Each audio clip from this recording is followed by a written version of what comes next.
一，点火！点火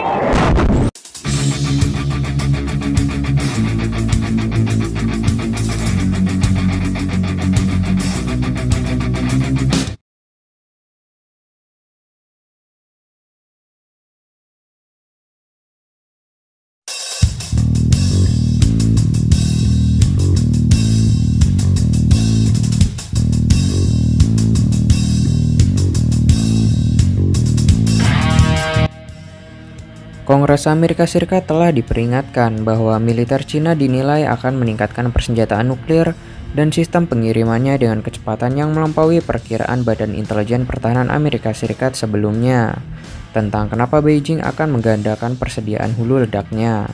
Perkiraan itu diungkapkan Direktur Badan Intelijen Pertahanan Amerika Serikat yaitu DIA, Letnan Jenderal Scott Perrier, saat audiensi dengan Senat untuk menguraikan ancaman di seluruh dunia yang menentang Amerika Serikat.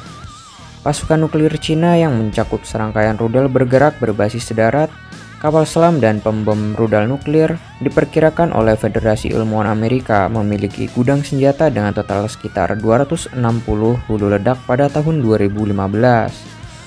Menurut Asosiasi Pengendalian Senjata yang berbasis di Washington, diduga jumlahnya adalah 290. Laporan terbaru Departemen Pertahanan Amerika Serikat tentang militer Cina menyatakan bahwa persediaan hulu ledak Cina saat ini diperkirakan di bawah 200-an.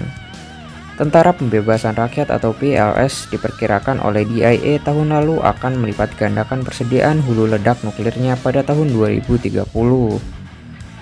Sejak itu, Beijing telah mempercepat ekspansi nuklirnya dan berada di jalur yang melampaui proyeksi kami sebelumnya. Pasukan nuklir PLA diperkirakan akan terus tumbuh dengan cadangan nuklir mereka, kemungkinan besar setidaknya berlipat ganda selama dekade ini, dan meningkatkan ancaman terhadap tanah air Amerika Serikat, kata Perrier seperti dikutip dari Sputnik News. Menurut sang jenderal, peningkatan nuklir yang dipercepat adalah bagian dari modernisasi militer besar-besaran oleh Beijing yang diluncurkan sebagai pencegah. Dalam pernyataannya di depan Komite Senat, Perrier menyebut Cina pesaing strategis jangka panjang bagi Amerika Serikat.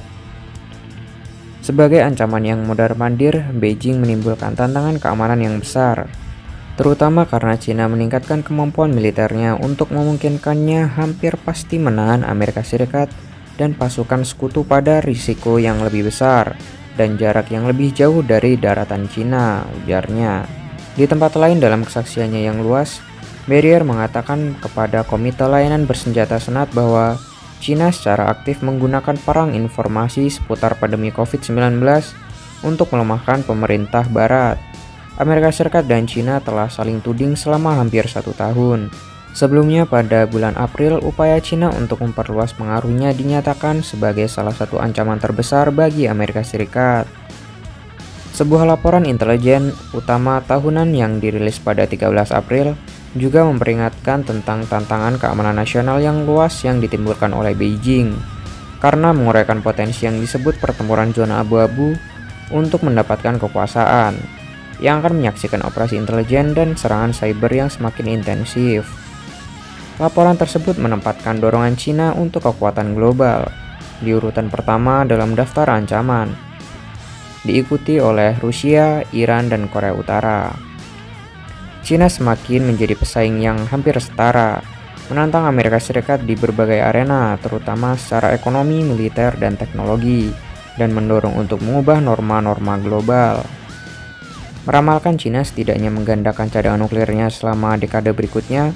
Laporan tersebut mengeklaim bahwa Beijing tidak tertarik dengan perjanjian pengendalian senjata yang membatasi rencananya memodernisasinya. Cina adalah salah satu dari 5 negara senjata nuklir atau NWS yang diakui oleh Nuclear Non-Proliferation Treaty yang diratifikasi negara tersebut pada tahun 1992. Pada tahun 2005, Kementerian Luar Negeri Cina merilis buku putih yang menggarisbawahi bahwa pemerintah Beijing tidak akan menjadi yang pertama menggunakan nuklir kapanpun dan dalam keadaan apapun. Dan kebijakan jangan gunakan pertama kali ini tidak akan pernah berubah. Cina memicu kemarahan Washington ketika menolak untuk bergabung dalam pembicaraan antara Amerika Serikat dan Rusia tentang perpanjangan perjanjian pengurangan senjata nuklir New START pada tahun 2020.